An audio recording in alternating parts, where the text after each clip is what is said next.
Hey everyone, welcome to the Roots Education. This is Salman Siddiqui, and in this video we will talking about subject verb concord as you have gone through in the thumbnail. Thumbnail से ही आपने देख लिया होगा कि हम इस video में subject verb conquered का बात करेंगे। ये क्लास 10 के लैंग्वेज का पार्ट है, ओके। एंड ये बच्चों को बड़ा परेशान भी करता है। अक्सर बच्चे थोड़ा कंफ्यूज रहते हैं इस टॉपिक को लेकर, सब्जेक्ट वर्ब कॉन्कर्ड को लेकर, कि सर इतना पढ़ने के बाद भी मिस्टेक हो जाती है। इफ आई टॉक अबाउट कि वो मिस्टेक क्या करते हैं, तो हिट कहीं और करना है, वो हिट कहीं और करते हैं। तो इस वीडियो में मैं आपको बताऊंगा कि आप मिस्टेक क्या करते हो और किन चीजों पर आपको ध्यान रखना चाहिए ताकि सब्जेक्ट वर्ब कॉन्कर्ड में आपसे मिस्टेक ना हो। आप किसी भी एग्जामिनेशन में बैठे हुए हो, कोई भी कंपटीशन हो, या फिर कहीं भी अगर ये चीज पूछी गई है तो कैसे मिस्टेक से बचें, ओके, वो सारी चीजें मैं बात करूंगा। बट एक चीज, ये वीडियो कई पार्ट में रहेगी, 1 2 3 may be 3 part, small small videos बनाऊंगा, तो 2 3 पार्ट में सब कुछ सारे सब्जेक्ट को मैं और वर्ब को कवर करने की कोशिश करूंगा। तो चलो शुरू करते हैं बिना टाइम वेस्ट किए हुए, सब्जेक्ट वर्ब एग्रीमेंट। तो आज का हमारा टॉपिक है subject verb concord. Subject verb concord, इसको हम सब्जेक्ट वर्ब एग्रीमेंट के नाम से भी जानते हैं। तो ध्यान रखें, सबसे पहले आपको दो चीजों को समझना है। सबसे पहले चीज आती है आपका सब्जेक्ट। आपको इसको समझने के लिए सब्जेक्ट को सीखना पड़ेगा, और उसके बाद अगर कोई चीज आपको आनी चाहिए तो वो चीज है वर्ब। अब इन दोनों में अगर बात किया जाए, सब्जेक्ट और वर्ब में किस चीज पे अच्छी कमांड होनी चाहिए, तो याद रखिएगा सबसे अच्छी कमांड आपको सब्जेक्ट पे होनी चाहिए। ऑफ कोर्स वर्ब की कमांड बहुत जरूरी है, लेकिन जो सब्जेक्ट वर्ब कॉन्कॉर्ड और पढ़ने जा रहे हो, इसमें आपको सबसे अच्छी पकड़ आपको सब्जेक्ट पर होनी चाहिए। वर्ब की मैं बात करूं तो वर्ब के बारे में कंप्लीट नॉलेज आपको होनी चाहिए। तो मैं इसी वीडियो में आपको दोनों का यूज बताने की कोशिश करूंगा, कुछ ट्रिक्स बताऊंगा जिससे कि आपकी बहुत हेल्प हो जाएगी सब्जेक्ट वर्ब एग्रीमेंट को करने में। और आप देखिएगा, मैं आपको डिफरेंट टाइप ऑफ सब्जेक्ट बताऊंगा क्योंकि इसमें आप बहुत सारे सब्जेक्ट पढ़ने वाले हो, ठीक है। तो कुछ तो शुरू में बेसिक पढ़ा होगा जो नॉर्मली बेसिक वर्ब होगा, ओके। बट उसके बाद जब मैं आगे बढ़ूंगा तो आप पाओगे different different type of subjects. आप ये भी पाओगे कि यार इनमें से मोस्ट ऑफ द सब्जेक्ट्स मुझे पहले से आते ही नहीं थे, ठीक है। तो एक एक सब्जेक्ट की आप नोट्स बनाते चलोगे, मैं शॉर्टकट भी बताता रहूंगा कि कैसे आप एग्जामिनेशन में याद रख सकते हो इन सारी चीजों को। और लास्ट वीडियो में मैं सभी को कंक्लूड कर दूंगा, ओके। तो शुरू करते हैं सब्जेक्ट वर्ब कॉन्कर्ड। तो देखिए, दो चीजों का ध्यान रखें। सबसे पहला आता है पर्सन, और दूसरा आता है नंबर। सब्जेक्ट का नंबर और पर्सन, ये दो बहुत इंपॉर्टेंट चीजें हैं। जैसे पर्सन की मैं बात बता दूं, तो अगर अगर मैं प्रोनाउन में आ जाऊं, he she, it, they, I, we, you, ये प्रोनाउन है। ये प्रोनाउन है, आपके टीचर ने इनको पढ़ाया होगा प्रोनाउन, आप जो भी स्कूल में पढ़ रहे होंगे। नहीं पढ़ाया है तो एक मैं इंग्लिश स्पीकिंग की सीरीज चला रहा हूँ, बिल्कुल बेसिक बिगिनर्स के लिए, उसमें बस प्रोनाउन पढ़ाने वाला हूँ बहुत जल्द, उसमें आप देख सकते हैं, ठीक है। उसके बाद एक आता है नंबर। नंबर बोले तो सब्जेक्ट में आपका बॉय लिखा है या बॉयज लिखा है, ध्यान रहे। सब्जेक्ट में आपका गर्ल लिखा है या गर्ल्स लिखा हुआ है, इस बात का ध्यान रखें कि सब्जेक्ट नंबर में एक है या एक से ज्यादा है। ऐसे यहाँ पे he, she, it, they, I, we, you, ये प्रोनाउन है। ये आपको याद है नहीं याद है वो अलग बात है, लेकिन आपको इनमें से ये बात तो जरूर आनी चाहिए कि ही नंबर में एक के लिए आता है, शी नंबर में एक के लिए आता है, इट नंबर में एक के लिए आता है, दे नंबर में एक के लिए नहीं आता है, वी नंबर में एक के लिए नहीं आता है, यू और आई, ध्यान रखिएगा। अब यू और आई, यहां बच्चे कंफ्यूज होते हैं, उनको लगता है यू सामने वाला सर एक ही है, तो मैं क्या करूं। तो सुन लो, सामने वाला एक हो चाहे एक से ज्यादा हो, इंग्लिश लैंग्वेज कहती है, इंग्लिश ग्रामर कहती है कि यू इज ऑलवेज प्लूरल, इसलिए कभी भी यू को सिंगल मत समझना, चाहे प्रेजेंट हो चाहे पास्ट हो चाहे फ्यूचर। सुन लो बच्चा पार्टी, यहाँ पर दे के ऊपर क्रॉस लगा है, वी के ऊपर क्रॉस लगा है, यू के ऊपर क्रॉस लगा है, इसका मतलब ये है कि ये जो तीनों है, आई, सॉरी, दे, वी और यू, ये प्लूरल ही हैं, ये सिंगुलर नहीं हो सकते हैं, यानी नंबर में एक के लिए नहीं आ सकते हैं। बाकी ही आता है अगर कोई सिंगल सा मेल हो, चाहे लड़का हो चाहे आदमी हो, शी आता है कोई लड़की हो, बट नंबर में एक होनी चाहिए। इट आता है कोई चीज नंबर में एक हो, चाहे वो नॉन लिविंग हो या लिविंग हो। इन शॉर्ट बता देता हूं, अभी कुछ लोग कंफ्यूज हो जाएंगे कि सर इट कैसे लिविंग में आ गया। अरे यार, एनिमल्स में इट आता है, बच्चे में इट आता है। It is dog, it is the child. ठीक है, तो इट पे ध्यान रखो। अब यहां देखिए, मैंने दो चीजों को बचा रखा था। ठीक है, अब बारी आती आय की। इस आय को हम नीचे सीखेंगे। आइए नीचे चलते हैं। बारी आ गई आय की। ये आय बहुत दिक्कत वाला है, इसमें बहुत सारे बच्चों को कंफ्यूजन होती है। ध्यान रहे, अभी मैंने सब्जेक्ट वर्ब कॉन्कर्ड शुरू पूरी तरीके से नहीं किया है। अभी केवल मैं इंट्रोडक्शन दे रहा हूं, एक छोटा सा पार्ट है सब्जेक्ट का। जैसे कि आय, फिर कितना वाइड है सब्जेक्ट वो बाद में बात किया जाएगा। ठीक है, तो आय भी सब्जेक्ट का काम करता है। अब आय के लिए बात किया जाए, आय नंबर में एक है या नंबर में एक से ज्यादा है। तो याद रखिएगा, ये आय कभी कभी एक भी होता है, कभी कभी एक से ज्यादा भी होता है। यानी बोले तो अगर लैंग्वेज के टर्म में बात करूं, तो कभी कभी ये सिंगुलर है और कभी कभी ये प्लूरल भी है। ओके, अब ये कैसे होगा सर? देखिए, बहुत ध्यान से मेरी बात सुनिएगा जो मैं बोलने जा रहा हूं।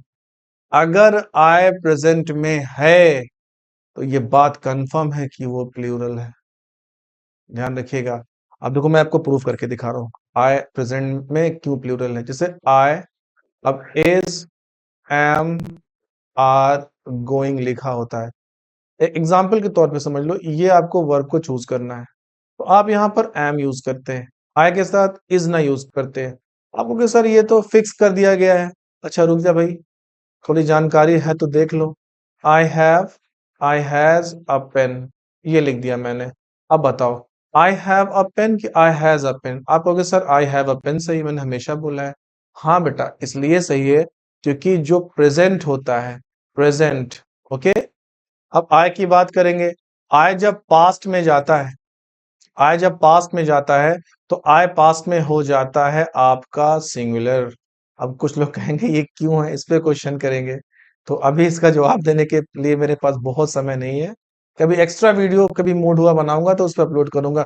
मैं विंटर वेकेशन का भी वेट कर रहा हूँ, बस बहुत करीब हूँ विंटर वेकेशन के। तो मुझे बहुत लंबी छुट्टी मिलेगी, और बहुत लंबी नहीं लेकिन 10 15 20 दिन मिल सकती है। उसमें मैं बैक टू बैक बहुत सारे वीडियोस को बना सकता हूँ। तो मैं एक्स्ट्रा वीडियोस भी बनाऊंगा इन सब चीजों पर, कि एक्स्ट्रा चीजें क्या होती है इंग्लिश में जो ध्यान रखने लायक है और क्यों है। तो आय, अब आय की बात मैं कर रहा हूं कि पास्ट में सिंगुलर होता है। कैसे? जैसे I was, were, going. I was were going. अब यहां पर सवाल है, आई वॉज गोइंग या आई वर गोइंग? तो आप सभी लोग बता रहे हो, मैं जानता हूं आप सभी लोग कहोगे आई वॉज गोइंग सही है, और आप सही भी कह रहे हो। आई वॉज गोइंग ही सही है, क्योंकि आई पास्ट में क्या है, सिंगुलर है। अब देखिए, लिखा होता आई वॉज या वर कॉलिंग यू, देखा I was ever calling you. अब वॉज या वर में से क्या टिक करोगे? आपको पता है बेटा आई यहाँ पास्ट में सिमिलर है, तो आई के साथ वॉज टिक कर दोगे। उम्मीद है आपको ये आई का लफड़ा क्लियर हो गया होगा कि आई जो है वो पास्ट में क्या है, वो पास्ट में सिंगुलर है। और आई क्या है, ये प्रेजेंट में क्या है, ये प्रेजेंट में प्लूरल है। तो बेटा अब ये क्यों ऐसा है, फिलहाल इस पे छोड़ो। बस इतनी बातों को याद रखो कि पास्ट में सिंगुलर है और प्रेजेंट में प्लूरल है। उम्मीद है आपको आय का लफड़ा समझ में आ गया। ठीक है, अब बात करते हैं सब्जेक्ट वर्ब एग्रीमेंट की। ठीक है, हो सकता है थोड़ी सी लंबी वीडियो हो जाए, बट मैं थोड़ी जल्दी खींच रहा हूँ। सब्जेक्ट वर्ब एग्रीमेंट की मैं जब बात करूंगा आपसे, तो मैंने एक छोटा सा शॉर्ट्स बनाया था, एक ही शॉर्ट्स पड़ा हुआ है मेरे जो सीरीज है 1 मिनट की वीडियोस में।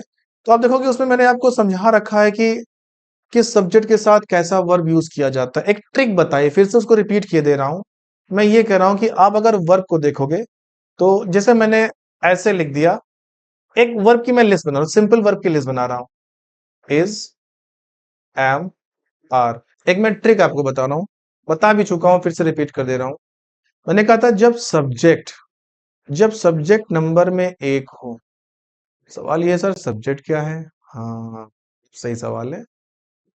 अब यहां से कहानी शुरू हो रही, सब्जेक्ट क्या होता है, और सब्जेक्ट से जुड़ा हुआ चीज होता है वर्ब। ये वर्ब क्या है? तो ऊपर जो चीज लिखी है उस पे जाने से पहले मैं आपको बता दूं सब्जेक्ट क्या है। सब्जेक्ट का मतलब होता है जो सेंटेंस में काम किया जा रहा है, जो भी काम हो रहा है उसको करने वाला। करने को इंग्लिश में डू कहते हैं, और डू करने वाला इंग्लिश में डूअर कहलाता है। डूअर का अनदर फॉर्म, या फिर कह लो दूसरे शब्दों में, उसको हम सब्जेक्ट कहते हैं। यानी सब्जेक्ट को हम कहीं ना कहीं डूअर भी कहते हैं। ओके। तो सब्जेक्ट, जैसे मैं यहाँ पर पढ़ा रहा हूं, अभी आपसे कोई कहा कि कौन पढ़ा रहे, तो आप कहोगे सर पढ़ा रहे हैं।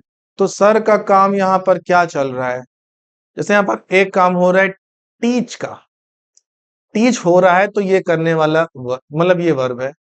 और कौन पढ़ा रहा है, कौन टीच कर रहा है, तो सर। यानी सर इसको करने वाले हैं, तो सर हैं इस वर्ब के सब्जेक्ट।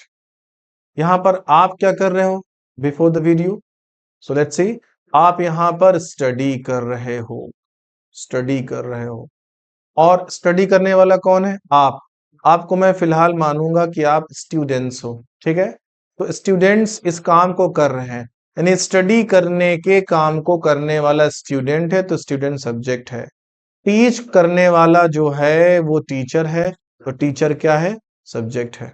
उम्मीद है आपको सब्जेक्ट समझ में आ गया, ठीक है। जैसे मैं अभी बोलूं, कुछ बच्चे यहाँ पे कंफ्यूज होंगे कि सर स्टडी, कुछ बच्चे कहते हैं सर रीड स्टडी, क्या डिफरेंस है? ठीक है। तो जब केवल पढ़ोगे तब रीड करोगे, जब पढ़ोगे भी और लिखोगे भी उसको हम स्टडी कहते हैं। बहुत छोटी सी बात है यार, फौरन बता दिया। जब पढ़ोगे लिखोगे दोनों करोगे तो स्टडी है, केवल पढ़ोगे तो वो रीड हो गया, ठीक है। अब ज्यादा डिटेल में ना जाओ, नेक्स्ट चलते हैं। तो देखो, अब हम कहेंगे सब्जेक्ट नंबर में एक हो। जैसे हमने, मान लो अपना ही नाम लिख दूं मैं, हमने लिख दिया सलमान, सलमान प्लस, अब ये जो भी काम करेगा सलमान, उस काम का ये सब्जेक्ट होगा। सलमान उस काम का सब्जेक्ट होगा। अब सलमान अगर नंबर में सिंगल है, तो जैसे सिंगल हम कहकर सिंगुलर कहने से बचना चाहते हैं, तो मैं सिंगुलर कहने से इसलिए बच रहा हूं क्योंकि थोड़ा सा बच्चे कंफ्यूज होते हैं जब ये वर्ड आता है। सिंगुलर बोले तो सिंगल, दोनों एस से है। तो जब कोई चीज सिंगल होती है उसको एस से ही लिखते हैं, चाहे हम सिंगल लिख दें चाहे सिंगुलर लिख दें। तो यहाँ पे मैं सलमान के लिए एक वर्ब लिखता हूं, इज, एम, आर, मतलब ये वर्ब्स हैं प्रेजेंट के। अब ये हैं, अब सब्जेक्ट को मिटा दे रहा हूं, ये सलमान काम कर रहा है कुछ। अब ये सलमान है, इसके लिए ये वर्ब्स मैंने दे रखे हैं। अब देखो सलमान यहाँ नंबर में सिंगल है। अगर ये नंबर में सिंगल है, क्योंकि यहाँ सलमान एक से ज्यादा नहीं है, एक ही सलमान है। अगर यहाँ पर सलमान नंबर में सिंगल है, तो इज, एम, आर में सर क्या आएगा? बिल्कुल बेसिक से मैं चल रहा हूं, एकदम जीरो से चल रहा हूँ। मैं समझ रहा हूँ आपको एकदम कुछ नहीं आ रहा है, मैं जानता हूँ बहुत से लेजेंड पढ़ रहे हैं। एक वीडियो थोड़ा पेशेंस से पढ़ लो, ताकि एक फ्लो बना रहे, कोई कंफ्यूजन ना रहे। जब आगे डिफिकल्ट चीजें आएंगी तो आपको समझ आएगी, हाँ यार पहले समझना जरूरी था वहां से बेसिक से। तो अब सलमान के लिए इज, एम, आर में से क्या आएगा? अब सलमान के लिए इज, एम, आर में से हम यूज करेंगे वो वर्ब जो नंबर में सिंगल होगा, क्योंकि ये सब्जेक्ट भी नंबर में सिंगल है। तो सिंगल कौन है? जिसमें एस लगा होगा। तो इज, एम, आर में एस किस में है? इज, एम, आर में एस इज में है, यानी इसके लिए हम इज यूज करेंगे। अगर एक मिनट के लिए मान लो यहाँ पर लिखा होता वॉज वर्ब, वॉज वर्ब। अब सवाल ये है कि सलमान के लिए वॉज वर्ब में क्या आएगा? तो आप सही समझ रहे हो कि वॉज में एस है, तो वॉज आएगा, ठीक है। ऊपर आया था इज। अब चलो नेक्स्ट लिखता हूं, हैज, हैव, हैज, हैव।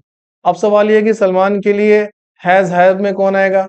तो आपको पता है हैज में एस लगा है, यही सिंगल के लिए आता है। ये ट्रिक 99% सही भी नहीं, मतलब 95% जगह सही हो जाती है। बाकी ऐसा भी कुछ वर्ब है जहां पे इज, एम, आर, सॉरी, जहां पर एस या ईएस का मामला दिखता ही नहीं है। तो वहां पे आपको थोड़ा सा याद रखना पड़ेगा। इंग्लिश में कान खोलकर सुन लो, बहुत सारी चीजें रटी जाती हैं और मैक्सिमम चीजें समझी जाती हैं। तो कहीं रटना इन द सेंस कि 2 3 बार 4 बार 10 बार देख लोगे, अपने आप याद हो जाएगा, ठीक है। रटना ही नहीं क्यों लेकर रट्टा मारे रहो। तोड़ दी साला नॉलेज की दीवार, रट्टा मार, रट्टा मार।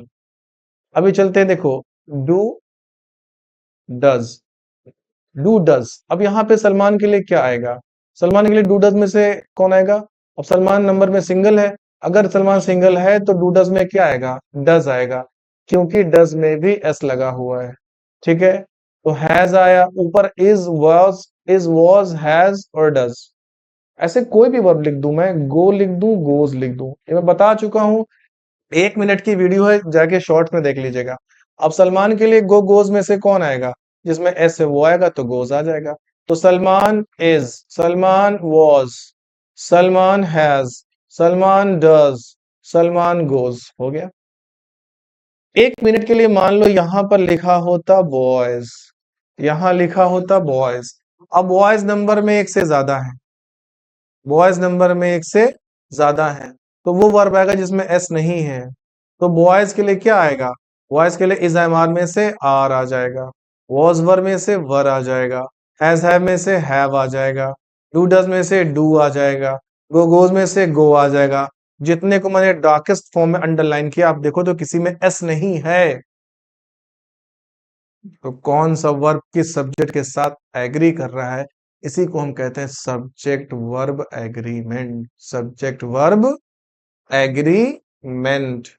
अब यहाँ पे ऐसे नहीं पूछता है पेपर में, जैसे पूछेगा मैं आगे आपको बताने चला हूँ कैसे पूछता है पेपर में। ओके, उम्मीद है आपको सारी बेसिक चीजें क्लियर हो गई सब्जेक्ट और वर्ब को लेकर। अब हम आगे बढ़ेंगे कि कैसे सब्जेक्ट वर्ब एग्रीमेंट को पढ़ा जाए, क्या पढ़ा जाए, कैसे क्वेश्चंस आते हैं। लेकिन मैं फिर एक बात रिपीट करूंगा, मैं बेटा डिफरेंट टाइप ऑफ सब्जेक्ट पढ़ाऊंगा इसमें, वर्ब का इसमें कोई मामला ही नहीं है। इसमें सब्जेक्ट वर्ब एग्रीमेंट को सुन लो कान खोलकर, ये जान लो, तुम केवल अलग अलग प्रकार के सब्जेक्टों को पढ़ने जा रहे हो और उनको आपको याद रखना पड़ेगा। मेरा वीडियो देखोगे अच्छे समझ में आ जाएगा, एंड ऑफ द वीडियो जो लास्ट वीडियो होगी उसके एंड पे आपको साला सब समझ में आ गया। लेकिन तब भी नहीं कर पाए पेपर में, क्योंकि आपने एक शॉर्ट नोट नहीं तैयार की, जैसा मैं कहूंगा आपने वैसा फॉलो नहीं किया। सब कुछ समझने के बावजूद भी आप नहीं कर पाओगे, तय बात बता रहा हूं, आप नहीं कर पाओगे अगर आपने मेरी कही गई बातों को फॉलो नहीं किया। 4 से 5 डिफरेंट टाइप ऑफ सब्जेक्ट्स हैं ओवरऑल, सभी में है तो बहुत, लेकिन 4 से 5 मैं बता रहा हूं उन्हीं में से आता है। वहां आपको दिमाग लड़ाना है, क्योंकि पेपर जो आपके सामने आएगा बोर्ड्स का वो 80 मार्क्स का होगा। केवल सब्जेक्ट वर्ब एग्रीमेंट की ही बात नहीं है, मल्टीपल चीजें वहां पे है जहां पे आपका दिमाग बटेगा। एक एक पोर्शन को स्ट्रॉन्ग करते हुए चलो, ताकि आपका 2 नंबर 4 नंबर 2 नंबर 4 नंबर मजबूत होता जाए। कोई हवा में बात नहीं कर रहा हूँ।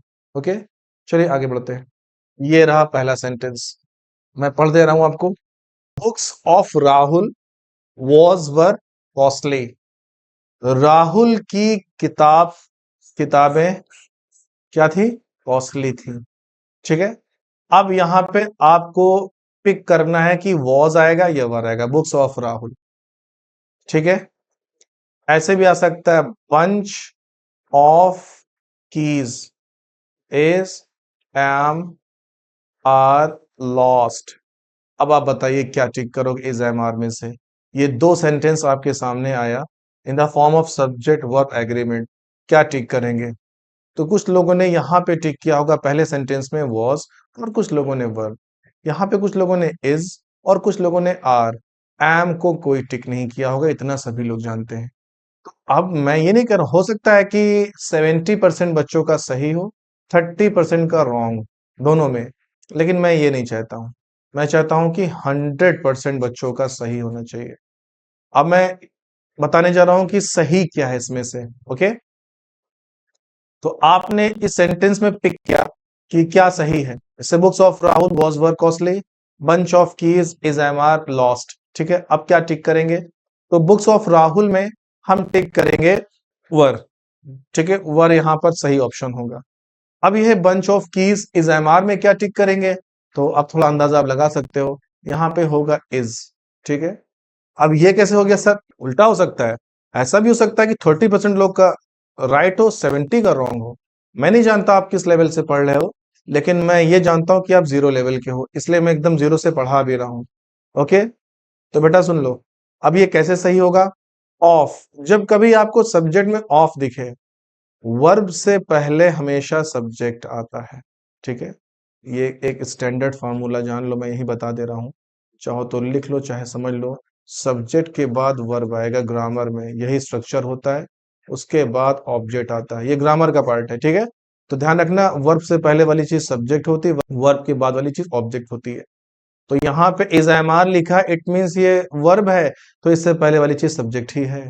अब जब सब्जेक्ट में ऑफ लगा होता है, ओ एफ ऑफ, ये तो पहचान लोगे। ऑफ डबल एफ वाला भी होता है, मैं सिर्फ सिंगल एफ की बात कर रहा हूँ, ओ एफ ऑफ। इसके दोनों तरफ दो नेम लिखे होंगे। नेम को अगर आप ग्रामर की लैंग्वेज में नाउन कह सकते हो यार, इतना तो आपको आता ही है। दोनों तरफ नाउन लिखा होगा और फिर आपको पिक करना है वर्ब। तो याद रहे, दो नाउन के बीच में बेटा अगर ऑफ लगा है तो वर्ब हमेशा पहले वाले को देखकर लिखा जाता है। यहां देखिए, बुक्स ऑफ राहुल, ऑफ लगा है, हमको बुक्स को देखना है। और आपको पता है बुक्स नंबर में एक से ज्यादा है, तो एस वाला वर्ब नहीं आएगा। तो बुक्स के लिए हम क्या यूज करेंगे? बुक्स के लिए वर यूज करेंगे। कुछ बच्चों ने राहुल देख के वॉज लगा दिया होगा, बेटा गलत सोच रहे थे। आप वर्ब नहीं, अब आप सब्जेक्ट पढ़ रहे हो। अब देखो यहाँ भी ऑफ लगा है, ऑफ लगा है। तो पहले वाले पे देखो क्या लिखा है, बंच। बंच मतलब होता है किसी चीज का गुच्छा। अब बहुत सारी चाबी, ये लड्डू बना रहा हूँ, बहुत सारी चाबियां, सपोज समझो मेरी आर्ट बहुत अच्छी नहीं हो पा रही इस पे। बहुत सारी चाबियों का एक गुच्छा होता है, तो गुच्छा तो एक है, चाबियां बहुत सारी हैं। ऑफ लगा हुआ है, तो पहले वाले सब्जेक्ट को देखेंगे। बंच के लिए क्या यूज करेंगे? जिसमें एस होगा, क्योंकि बंच सिंगुलर है, सिंगल है। एस किसमें? इज में, तो बंच इज आएगा। तो क्या बनेगा? Bunch of keys is lost. Bunch of keys is lost, और ऊपर सही होगा books of Rahul were costly. ठीक है, books of Rahul were costly. अगर आपको समझ में नहीं आया है तो एक बार पीछे जाइए, दोबारा 2 मिनट का 1 मिनट का वीडियो देख लो, फिर से आपको समझ में आ जाएगा। ठीक है, मैं 2-3 सेंटेंस और कराए दे रहा हूँ। देखिए, ये 2 सेंटेंस आपके सामने लिखे हुए हैं। Players of the team have gone. Okay. Second है, teacher of the students were silent. अब यहाँ पे आपको सही वर्ब का चुनाव करना है। Now pick any of them. अब आप हैज हैव में से एक वर्ब उठा लो और वॉज वर्ब में से एक वर्ब उठा लो। ठीक है, सही किया आपने। मैं समझता हूँ अब भी कुछ लेजेंड हैं जिन्होंने गलत किया होगा।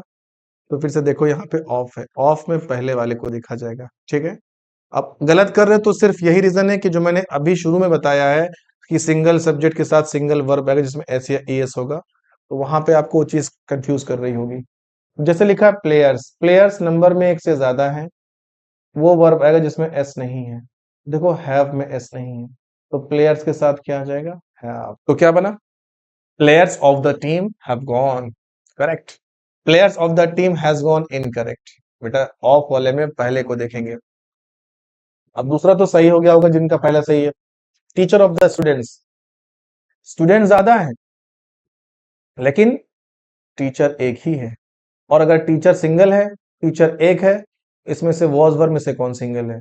इसमें एस होगा, तो वॉज में एस है। तो टीचर के लिए क्या यूज करेंगे? वॉज यूज करेंगे। तो क्या बन गया? Teacher of the students, teacher of the students was silent. छात्रों के अध्यापक या छात्रों के जो टीचर थे वो चुप थे।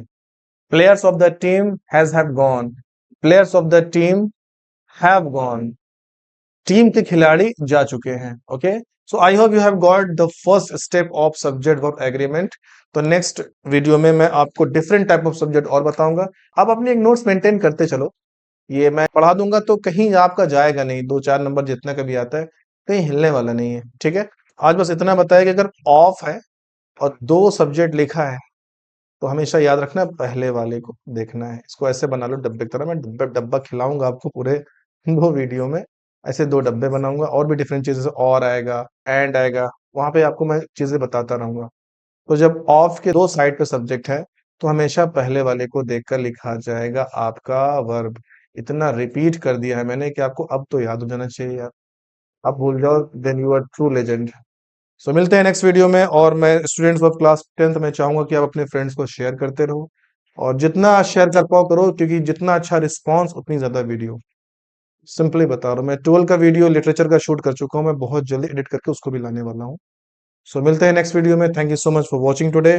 Thanks a lot. एंड वही बात है, शेयर करो, सब्सक्राइब करो। हाँ, कमेंट करना, कमेंट बहुत जरूरी है। मुझे पता लगता है मेरे कमेंट, आपके कमेंट से कि मैं क्या सही चल रहा हूँ कि नहीं, क्या मैं आपको समझा पा रहा हूँ कि नहीं, क्योंकि कैमरे के सामने पढ़ाना बहुत पुराना एक्सपीरियंस नहीं रहा है मेरा। Okay, so thank you so much.